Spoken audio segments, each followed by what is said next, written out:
और अब बात कांग्रेस कथा की। इस कथा के किरदार ऐसे हैं कि जिनको देखकर लगता है कि उन्होंने सब कुछ वो किया है जो आप टीवी पर देखते होंगे। हरियाणा में कांग्रेस के साथ खेला हो गया है। पार्टी के पास पूरे 31 विधायक होने के बावजूद भी अजय माकन को पार्टी राज्यसभा में नहीं भेज पाई। माना जा रहा है कि कांग्रेस से नाराज चल रहे नेता कुलदीप बिश्नोई ने क्रॉस वोटिंग करके हुड्डा खेमे से अपना बदला पूरा किया। लेकिन सवाल है कि अजय माकन की हार किसकी हार है? क्या यह कांग्रेस आलाकमान की हार है, या फिर भूपेंद्र सिंह हुड्डा की हार है, या फिर इसे सिर्फ अजय माकन की हार माना जाए?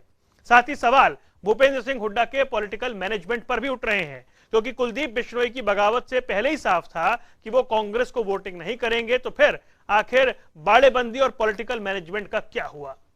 हर सवाल का जवाब खोजेंगे और आपको दिखाएंगे पूरी रिपोर्ट। अगले आधे घंटे तक बने रहिए हमारे साथ।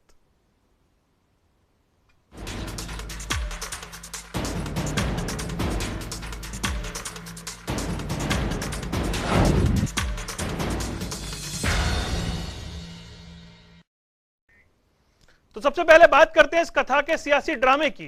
किस तरीके से पूरी रात चंडीगढ़ में सियासी ड्रामा चलता रहा और आधी रात के बाद आए राज्यसभा चुनाव नतीजे में बीजेपी के कृष्ण पवार और निर्दलीय कार्तिकेय शर्मा को विजेता घोषित किया गया।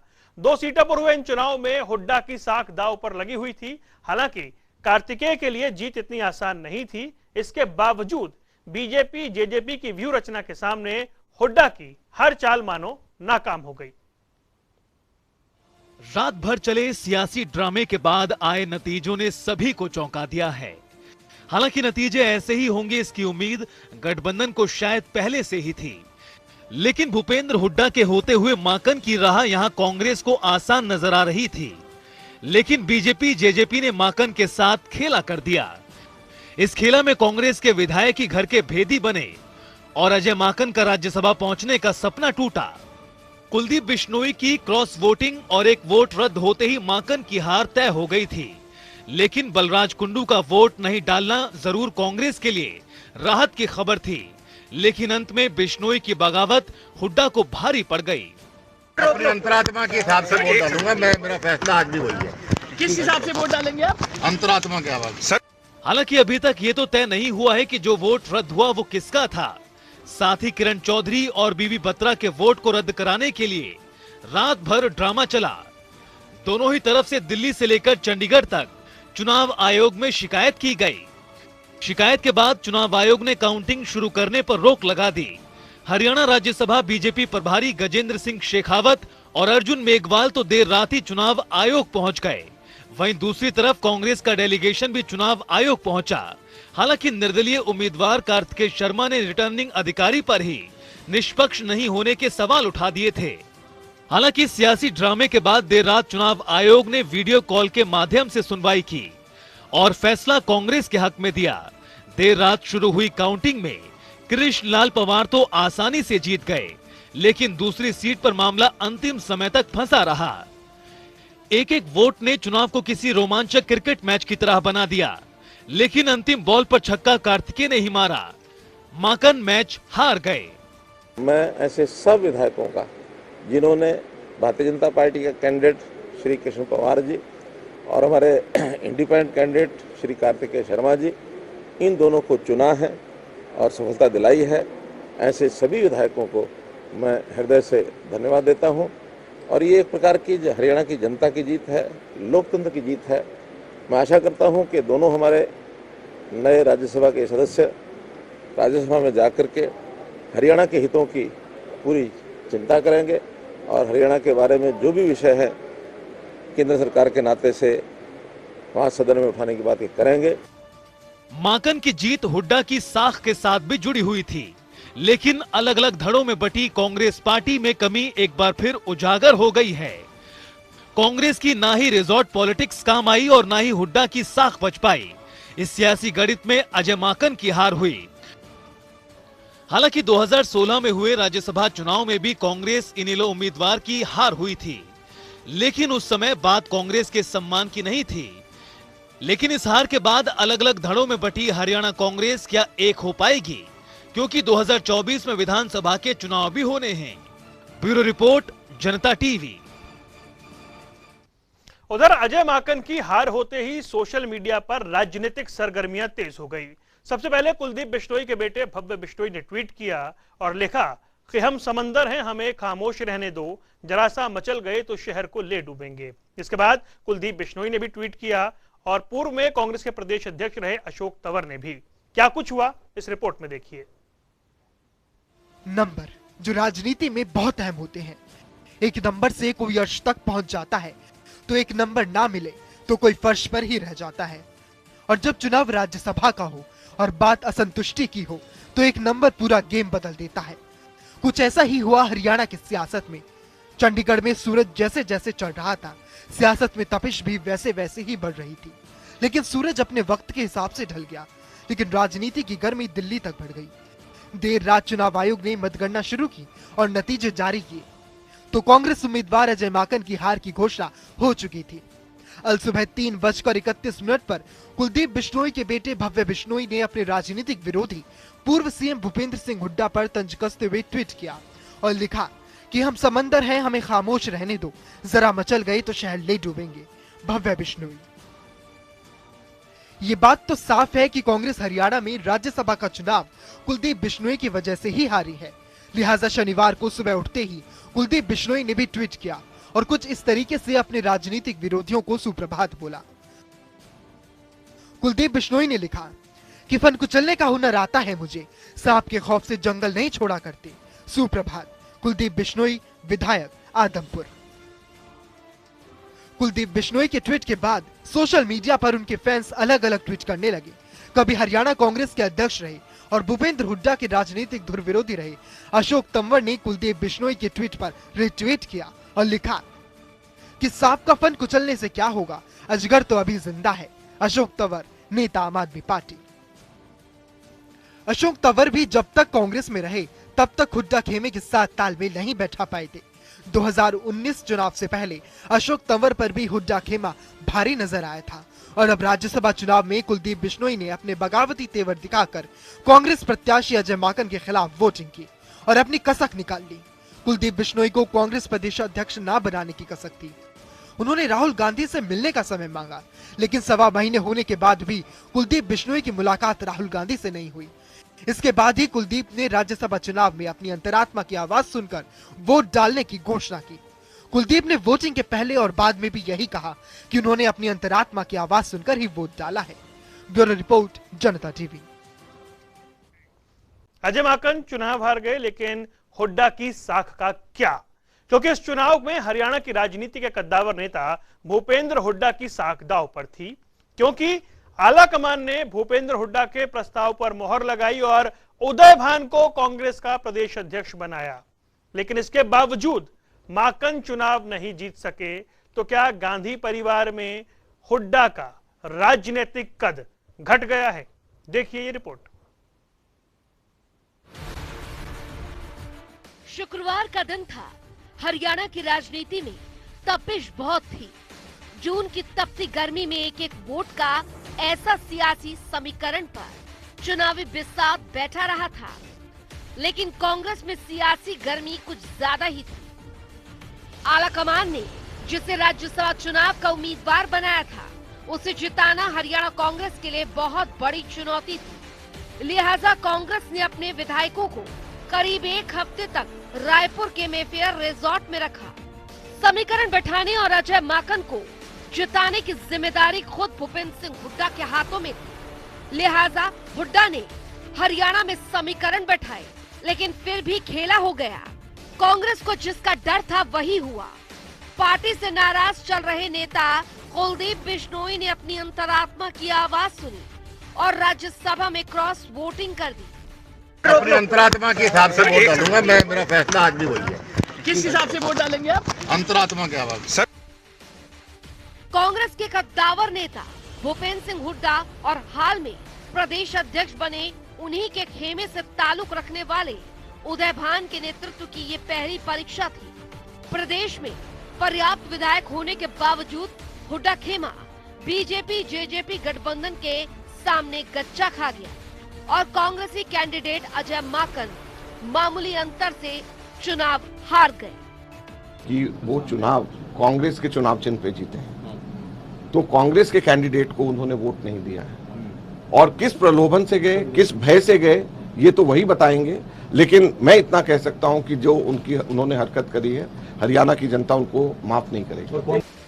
हरियाणा में कांग्रेस के 31 विधायक हैं, लेकिन कुलदीप बिश्नोई के बगावती तेवरों से हुड्डा खेमा पहले ही वाकिफ था। इसके बावजूद पार्टी के पास 30 विधायक थे और ये संख्या बल अजय माकन की जीत के लिए पर्याप्त था। कांग्रेस और हुड्डा खेमे ने रायपुर में कांग्रेसी विधायकों को 4 बार राज्यसभा चुनाव में वोट डालने की ट्रेनिंग के लिए मॉक ड्रिल की। इसके बावजूद एक कांग्रेसी विधायक का वोट रद्द हो गया। इससे हुड्डा के पॉलिटिकल मैनेजमेंट पर सवाल उठने शुरू हो गए हैं। क्या भूपेंद्र हुड्डा पॉलिटिकल मैनेजमेंट में विफल रहे? क्या विधायकों को सही से वोट डालने की ट्रेनिंग नहीं मिली? हुड्डा को पता था कि संख्या बल कम है, फिर वोट रद्द कैसे हुआ? क्या हुड्डा ने किसी निर्दलीय विधायक को साधने की कोशिश नहीं की? क्या हुड्डा खेमे ने कुलदीप बिश्नोई को मनाने की कोशिश नहीं की? अजय माकन की हार से एक बात तो साफ कि गांधी परिवार के सामने भूपेंद्र हुड्डा के राजनीतिक कद को ठेस पहुंची है, क्योंकि हरियाणा प्रदेश कांग्रेस पद से कुमारी शैलजा के इस्तीफे देने के बाद नया प्रदेश अध्यक्ष बनने की दौड़ में आदमपुर के विधायक कुलदीप बिश्नोई सबसे आगे थे। कुलदीप बिश्नोई राहुल गांधी के करीबी माने जाते हैं, इस लिहाज से भी उनका दावा मजबूत लग रहा था। दूसरी ओर पूर्व सीएम भूपेंद्र सिंह हुड्डा अपने बेटे और राज्यसभा सांसद दीपेंद्र हुड्डा को प्रदेश अध्यक्ष की कुर्सी पर देखना चाहते थे। हालांकि दीपेंद्र का सांसद होना और हुड्डा के खुद नेता प्रतिपक्ष होना इसमें बाधा बन गया था, क्योंकि कांग्रेस पार्टी में एक नेता एक पद का फॉर्मूला लागू है। जब कुलदीप बिश्नोई का प्रदेश अध्यक्ष बनना तकरीबन तय हो चुका था, तभी हुड्डा ने दलित नेता उदय भान का नाम हाईकमान के सामने रखकर नई चाल चल दी और कांग्रेस हाईकमान भी हुड्डा के इस चाल में आ गया और कुलदीप बिश्नोई प्रदेश अध्यक्ष बनते बनते रह गए। कुलदीप ने अपनी नाराजगी खुलकर सामने रखी। इसके बाद उनके सीएम मनोहर लाल और दूसरे बीजेपी नेताओं के साथ फोटो सामने आने से कयास लगने लगे कि वे कांग्रेस छोड़ सकते हैं। इसी बीच राज्यसभा की 2 सीटों का चुनाव आ गया। कुलदीप ने इस चुनाव में अंतरात्मा की आवाज पर वोट देने की बात कहकर न केवल हाईकमान को अपने इरादे स्पष्ट कर दिए, बल्कि हुड्डा खेमे की चिंता भी बढ़ा दी। अब माना यह जा रहा है कि कांग्रेस उम्मीदवार अजय माकन की हार के साथ ही कुलदीप बिश्नोई का हुड्डा खेमे से बदलाव पूरा हो चुका है। हमारा 31 वोट थी, एक ने कांग्रेस वोट नहीं दी, एक रिजेक्ट हो गई इस बात से हुई। लेकिन 30 आदमियों का हमारे को उम्मीद थी, एक रिजेक्ट हुई है। क्या कारण है क्या नहीं है वो माखन साहब इनकी वोट रिजेक्ट हुई सर, और क्या ये मेरे को मालूम नहीं। कुलदीप बिश्नोई ने जिस तरह से क्रॉस वोटिंग की, उस पर क्या कहेंगे? क्या कार्रवाई करेगी पार्टी करेगी? अब आगे जो भी हो, लेकिन एक बात तो साफ है कि कुलदीप बिश्नोई की क्रॉस वोटिंग और एक वोट के रिजेक्शन ने सोनिया गांधी के दरबार में हुड्डा का राजनीतिक कद घटा दिया है और हरियाणा की राजनीति के दिग्गज कहे जाने वाले भूपेंद्र हुड्डा पॉलिटिकल मैनेजमेंट में भी विफल रहे हैं। ब्यूरो रिपोर्ट, जनता टीवी। तो कांग्रेस कथा में आपको आगे बताते हैं कि कुलदीप बिश्नोई की नाराजगी ने हरियाणा के सीएम मनोहर लाल का पार्टी में राजनीतिक कद बढ़ा दिया है, जबकि भूपेंद्र सिंह हुड्डा का राजनीतिक कद ऐसा लग रहा है कि घट गया, क्योंकि बीजेपी ने पहले से ही एक पटकथा लिख दी थी। मुख्यमंत्री के साथ कुलदीप बिश्नोई की मुलाकात हुई तो लग रहा था कि कुलदीप बिश्नोई कुछ तो सोच रहे हैं और राज्यसभा चुनाव में वो सामने भी आ गया।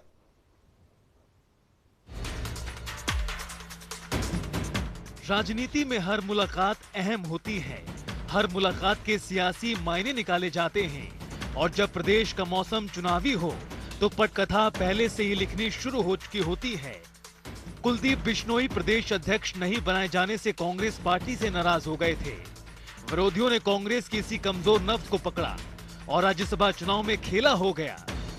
कुलदीप बिश्नोई ने जब हरियाणा के मुख्यमंत्री मनोहर लाल से मुलाकात की तो ये बात पहले ही साफ हो गई थी कि कुलदीप बिश्नोई कुछ नया सोच रहे हैं, बस उन्हें मौके की तलाश थी और वो मौका भी आया। कुलदीप बिश्नोई ने अपने राजनीतिक विरोधियों से बदला भी लिया। राजनीति शायद इसे ही कहते हैं। ये साफ है कि राजनीति में जो दिखता है वो होता नहीं और जो होता है वो दिखता नहीं। मैंने कुलदीप बिश्नोई से बात करी, मैं उसके घर गया, उसे मनाया, समझाया, उसे बताया गया कि कांग्रेस तुम्हारा भविष्य नहीं हो सकता। जब शैलजा को हटा के तो इतनी बड़ी पावरफुल थी, उसको हटा दिया तो तुम्हें कौन बनाएगा। तो भूल जाओ इस बात को कि तुम्हें कुछ नहीं देना, बीजेपी में है। उन्हें थोड़ा सा ये था, बीजेपी से पुराना एक एक्सपीरियंस थोड़ा उनका, वो समझ रहे थे ठीक नहीं था, उन्हें विश्वास चाहिए था। हमने उन्हें कॉन्फिडेंस दिया, मैंने उन्हें सीएम साहब से बात कराई, उन्होंने पहली लाइन पे कह दिया कि मैं आपके साथ हूँ। रणजीत सिंह के बयान से साफ है कि राज्यसभा चुनाव में कांग्रेस प्रत्याशी को हराने की पटकथा बीजेपी ने पहले ही लिख ली थी और सियासी दांव पेचों में बीजेपी को कुलदीप बिश्नोई की जरूरत थी। लिहाजा हरियाणा के मुख्यमंत्री मनोहर लाल ने कुलदीप बिश्नोई को विश्वास में लिया और खेला करवा दिया। खुला वोट दिया उन्होंने और अपने अंतरात्मा की आवाज से दिया, उन्होंने कुछ छुपा के नहीं दिया। और निश्चित रूप से मैं कह सकता हूं कि उनकी जरूर आस्था मोदी जी के, केंद्र की सरकार के जो नीतियां हैं, जो उपलब्धियां हैं, जो हमारी विचारधारा है, उससे प्रभावित होकर के ही किया होगा। उन्होंने इस बात की भी चिंता नहीं की कि कांग्रेस पार्टी उनके साथ क्या करेगी, लेकिन यही होता है कि राष्ट्रीय विचार के साथ जुड़ने का एक अवसर अपनी अंतरात्मा के हिसाब से उन्होंने वोट दिया। उनको भी मैं अपनी ओर से बहुत धन्यवाद करता हूँ। कुलदीप बिश्नोई ने अपनी अंतरात्मा की आवाज सुनकर वोट डाला, इसका मुख्यमंत्री मनोहर लाल ने भी स्वागत किया है। दरअसल कुलदीप बिश्नोई का बीजेपी के साथ पुराना नाता रहा है। पूर्व मुख्यमंत्री भजनलाल ने हरियाणा जनहित कांग्रेस का गठन किया था। 2009 में हजका ने हरियाणा में 6 सीटें हासिल की थी और कांग्रेस को 40 सीटें मिली।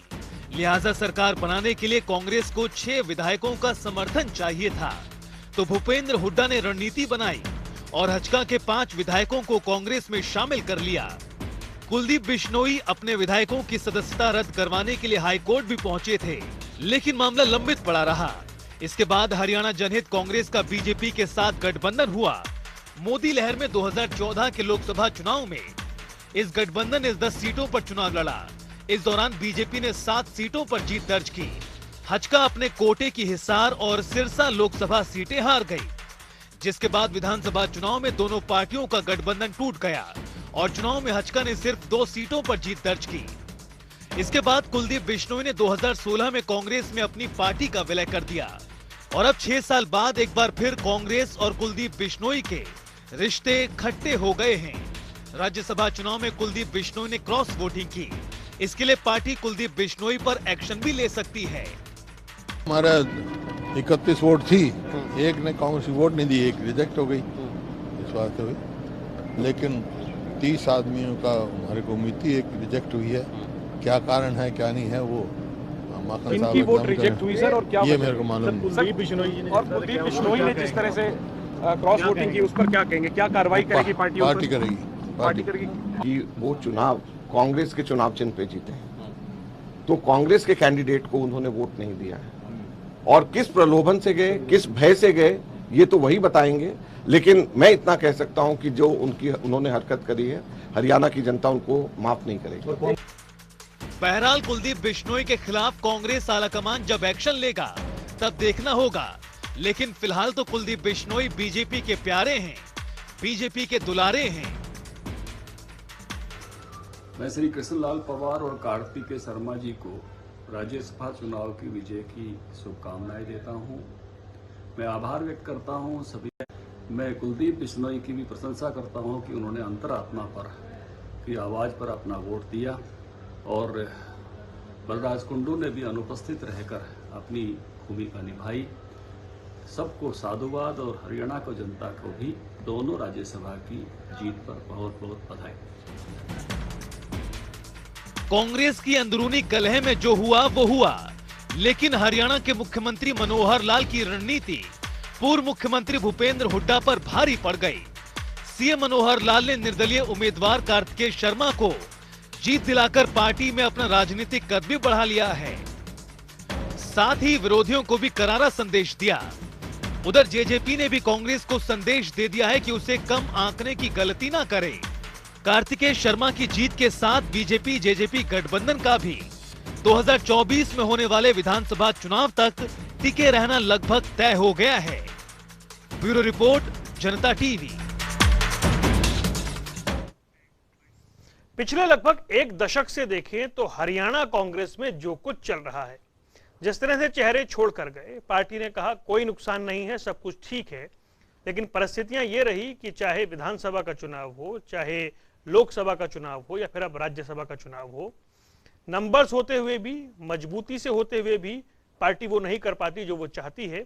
और कांग्रेस की ये कथा अनवरत ऐसे ही जारी है।